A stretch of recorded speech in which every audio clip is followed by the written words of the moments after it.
Alright, what is going on, my friends out there? It's your friendly neighborhood old soldier coming at you again from a cold and below freezing morning here in Robeson County, North Carolina. The mercury dropped below 29 degrees Fahrenheit here last night, and so it is cold, frosty, and chilly, and it's Monday. But what are you gonna do? You can't avoid Mondays.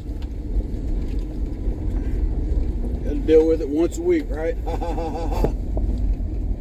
Anyways, Brother Kyle, we have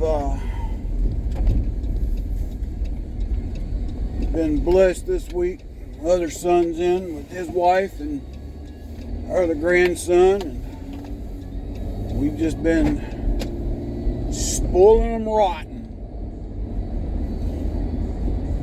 Did some pictures yesterday, and as soon as I can get them uploaded, I'll put some out there on the Instagram. Posted a couple. Alright, folks. Now to the serious and the nitty-gritty. Now that the weather's out of the way and the family update's been given. History. Let's talk about history for just a minute.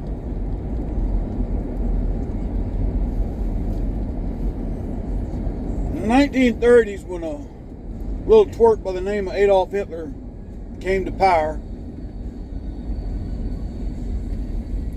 in the country of Germany,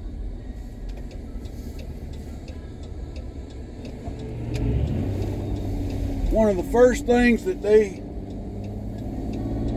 started to do and set out to do was eliminate all opposition to the Nationalist Socialist Party. Okay? How'd they do it? They did it by ruling through fear. Prior to all that, some of their movements through the early years of the Nazi Party basically delved into the use of outright brute force. The more people they got to use that brute force on their behalf, the more complacent and fearful the people became. So when Adolf Hitler actually became a legitimate, in the loosest sense of the term, politician, he brought his party into absolute power. And it didn't take him long at all. The brown shirts ruled the day. Yeah, a little bumpy. Okay, his brown shirts ruled the day. They ruled through fear and violence. Anybody that they felt was inferior or not compliant to the party, just arbitrarily beat the snot out of. In some cases, outright kill them. And they would not face any criminal prosecution in the civilian courts.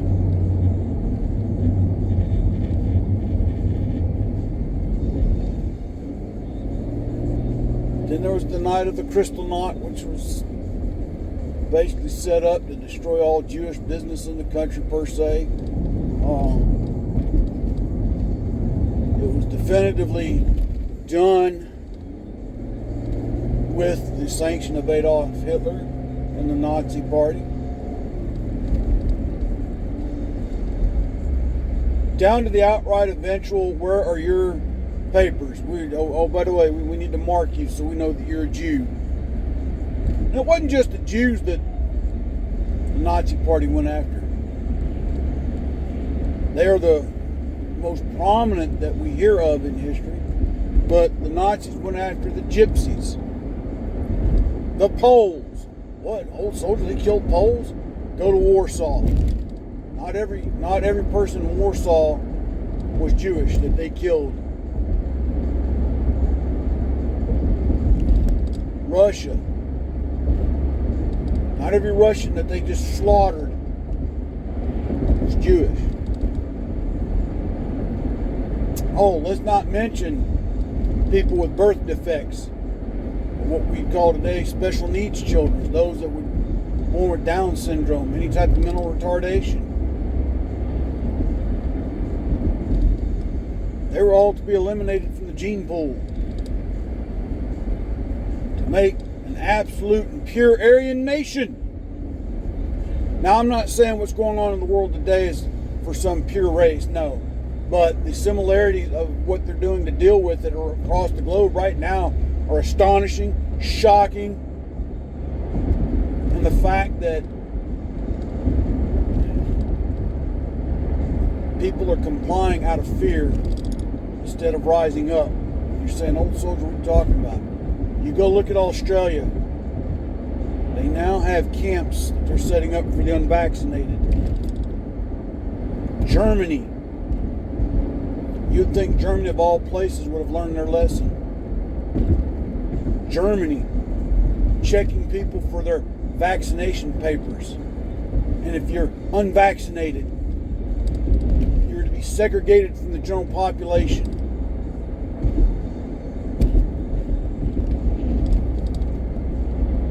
As well note here, they're trying to do that here. I mean, New York has just issued another mask mandate until January because of the new Omicron variant, which all scientific evidence points that the Omicron variant is actually less impactful than the previous Delta variant, so many scientists are saying on articles that I've read. But of course, their opinions are being suppressed, and in some cases outright refuted by the likes of Rat Fink Fauci.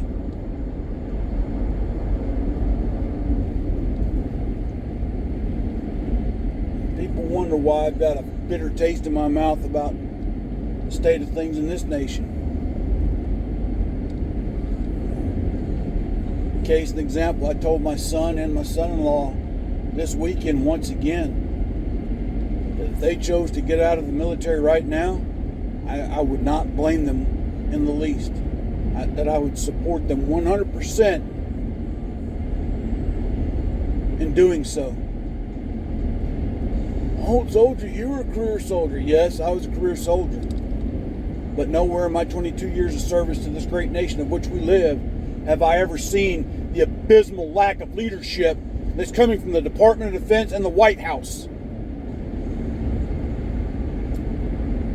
I've never seen leadership cater and kowtow to some of the stupidest things that's out there.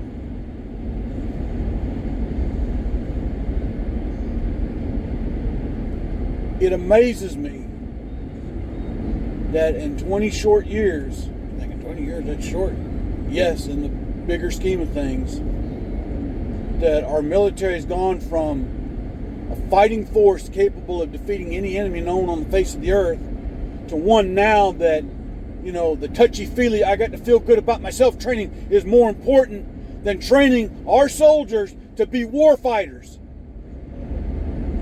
You cannot go into combat with a soldier that's going to second guess their decision to engage, close with, and eradicate the enemy with due prejudice. We are pacifying our fighting force, and it's sickening. Well, today, men and women, we've got to go, and for those that identify whatever, we've got to go and do our sexual harassment training. It's got to be done before everybody can go home today. Sergeant Joe Schnuffy, why haven't you taken yours? Well, I'm getting out top. I don't feel the need I didn't take anymore. It doesn't matter. It's going to go against our stats, and then we'll have to work extra long hours to make it up, blah, blah, blah. Instead of, no problem, Sergeant Joe Snuffy, go on home. See you tomorrow. Everybody else in the conference room, let's knock this out and go home. Don't get me wrong. Sexual harassment, equal opportunity training are important. Amongst the other things that you got to take, I get it. But the focus seems to be too much on that here lately. And then also now you got to get your vaccine or we're going to kick you out. And there's a lot of them that are saying, well, go ahead and kick me out.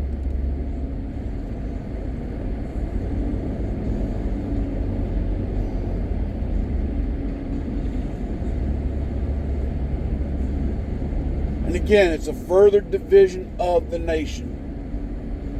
And we're seeing nations around the world that are ruling, are starting to come down with an iron fist that, like, wow. And it's sad what's going on in Australia and Germany and New Zealand, amongst the most prominent. The fact that our government refuses to acknowledge that this is a bioweapon. And it's been put out there multiple times that this thing was developed in a lab that has been known to develop bioweapons for the Chinese army. Yet we refuse to acknowledge that is what it is.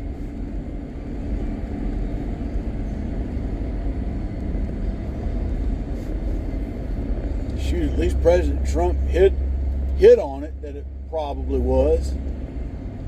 But everybody had to question everything he did if he didn't have the proof to back it up. And sadly, he put himself in that position with some of the other things he'd say along his campaign trail and other things. It's just the New Yorker in him. You say something that's going to embarrass me or make me look bad, I'm going to turn around and say some stuff that off the wall to make you look bad.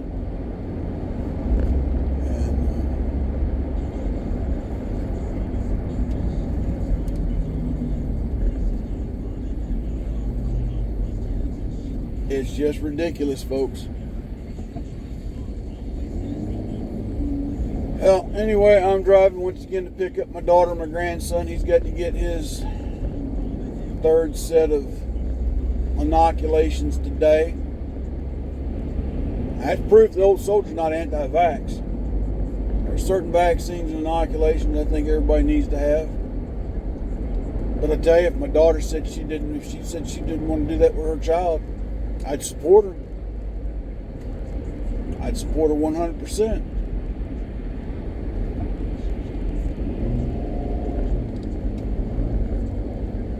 But anyway, folks, keep your eyes open, keep your head on a swivel, keep your ear to the ground, stay armed, stay vigilant. Pray this madness ends soon. God bless, take care, and until I see y'all next, Old Soldier out.